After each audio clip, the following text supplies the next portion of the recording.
കനത്തില് നല്ല സമയമെടുത്തൊരു ലോഡ്.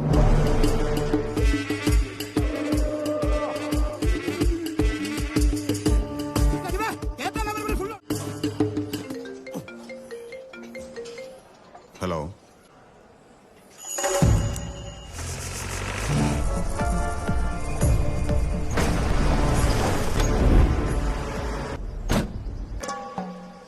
ആ സാറെത്തിയോ? ഓളാക്കി കാത്തിരിക്കാൻ തുടങ്ങിയിട്ട് നേരം കുറച്ചായി. സാറിനറിയോ, ഞാൻ ഈ മണലും പണിക്ക് ഇറങ്ങുമ്പോൾ വാപ്പോ ഒരു ബർക്കത്തില്ലാത്ത പണി ഇതുകൊണ്ട് നേടൂല. നാട്ടുമിലാണ് സാറേ ഞാൻ നീന്താനും നടക്കാനും പറ്റും. ഒരു കണക്കിന് ഞങ്ങളുടെ അന്നമാണ് സാറേ ചാലി. ചാലിയാറിൽ ഇറങ്ങുന്നത് നോക്കിയിരിക്കായിരുന്നു. എന്റെ കബറിലും കാത്തിരിക്കാന്ന് പറഞ്ഞു. പക്ഷെ ഒരു പ്രശ്നമുണ്ടല്ലോ, അത് ഞാൻ ചാവണ്ടടാ.